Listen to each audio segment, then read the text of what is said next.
Kristo ng'amaze okuzuukira mu baffe takyaddayo kufa. Bye tusoma mu bbaluwa Pawulo omutume bye yawandiikira Abaroma abaabatizibwa mu Yesu Kristo, twabatizibwa mu kufa kwe.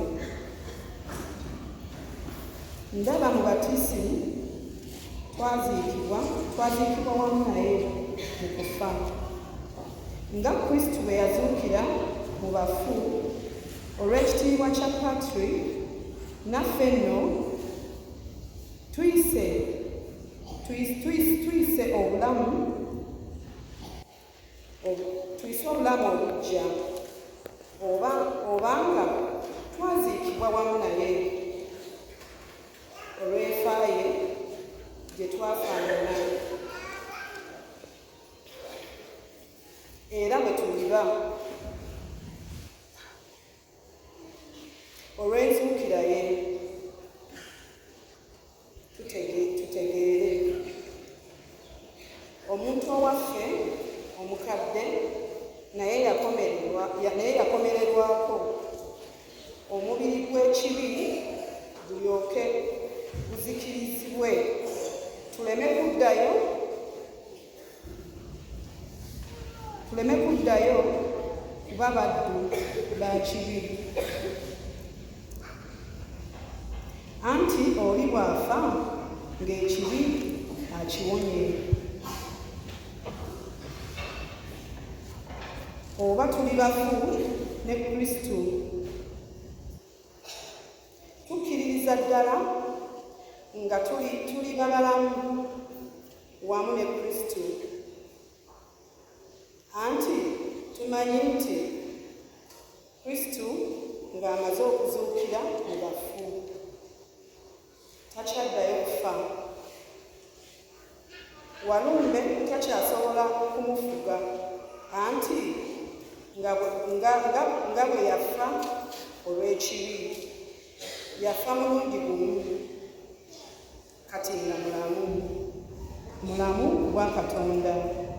Nammwe nno mulowoolereza ddala ng'ekibi mukibeerera bafu, muli balamu ku bwa Katonda mu Kristo Yesu Mukama waffe. Ebyo Mukama yabyogera.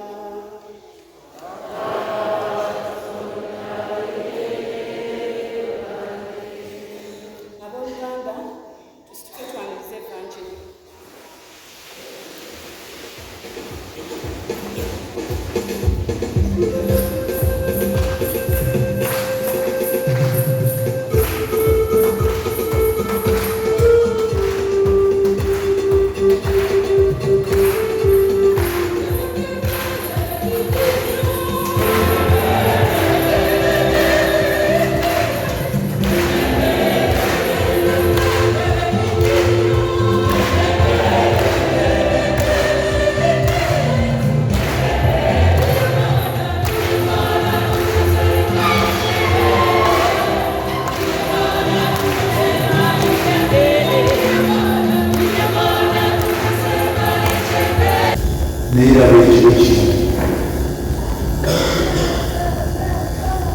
turi mu bibazo by'ubukungu, turi gusana turi mutewe batuzabazurira abantu bose.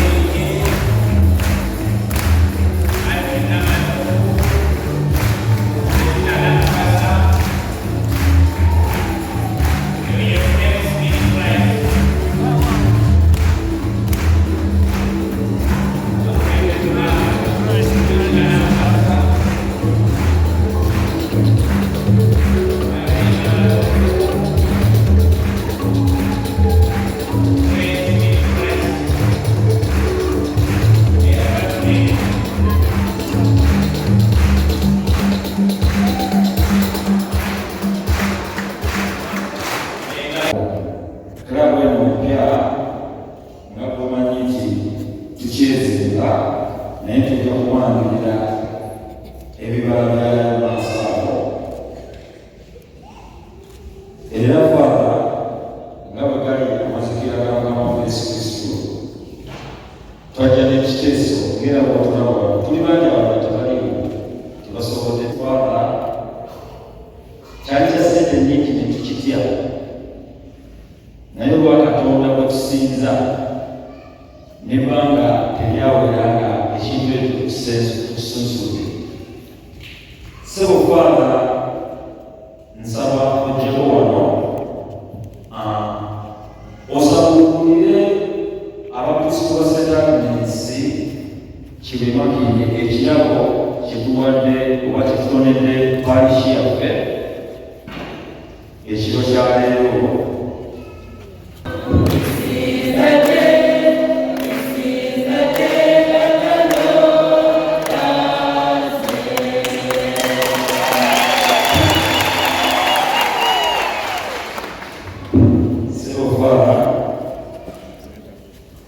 Tusaba osabuulire enkuyana ya St. Agnes ekirabo kino aba Friends University kyebatonedde paalishi yaabwe.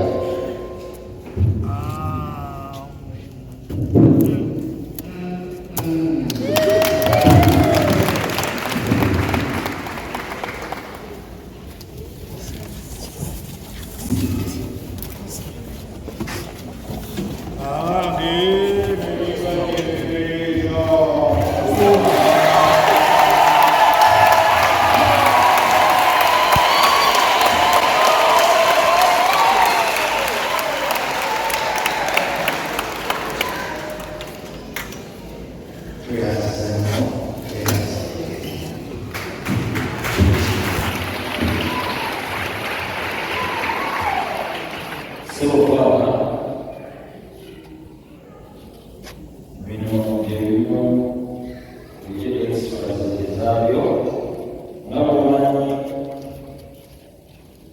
nti agali bamugagamanya bana okugamanya members badukirire paalishi y'okuyonfaada ate era beeronera okugera maasoko nti kano kakyalira